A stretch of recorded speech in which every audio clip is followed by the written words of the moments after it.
He laughed when he said it. Finger pointed at my newborn's tiny face. I wonder where the dad is. The air thickened. My mother froze mid-step. My baby stirred, her soft breath catching. I smiled. Just enough to keep the peace.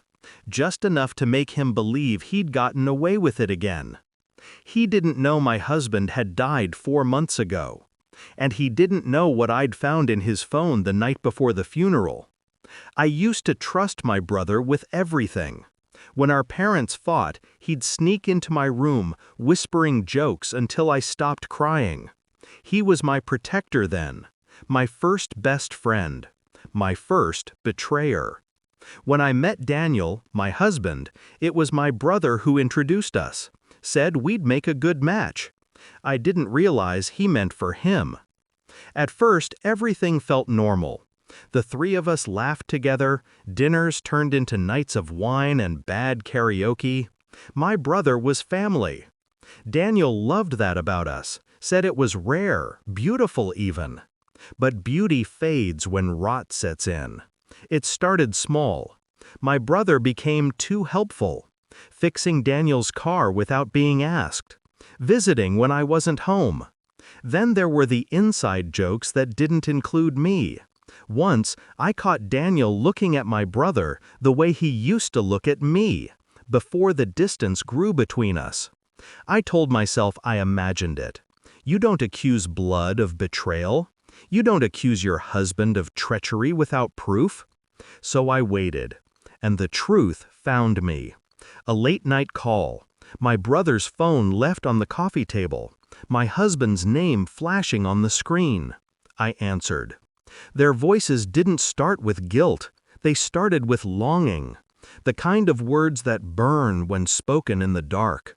I hung up. Didn't cry. Didn't scream.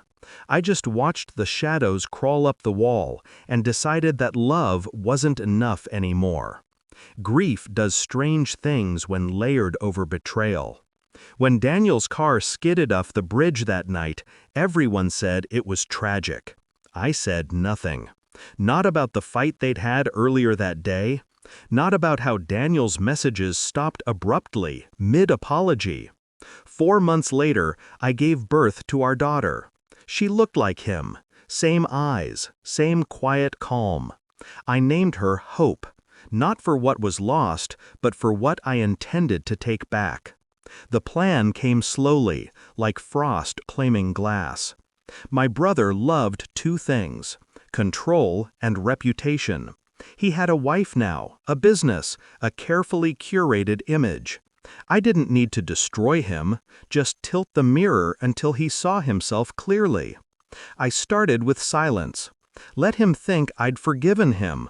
Invited him to visit, to hold the baby, to play the part of doting uncle. People believe what comforts them. He wanted redemption. I gave him a stage.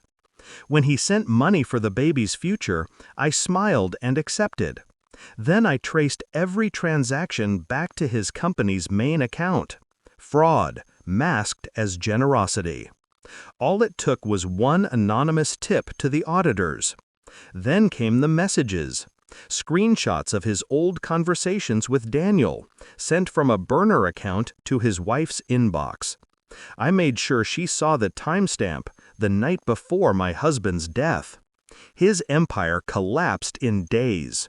His wife left. His investors pulled out. His name bled across the news like a stain. And then he came here, to my house, still laughing, still trying to assert dominance with jokes. I wonder where the dad is, he said, smirking at the baby in my arms. I looked up, calm, composed. The police were already on their way. He thought it was a coincidence that I'd invited him that day, the same morning the audit results were released. He didn't know I'd slipped a copy of his messages to the detectives, wrapped neatly in a manila envelope labeled Evidence, Financial Misconduct. He didn't know until he saw the flashing lights through the window. When they took him away, he looked at me, truly looked, for the first time since everything began. There was confusion in his eyes, Then understanding. A slow dawning of truth that tasted better than any apology.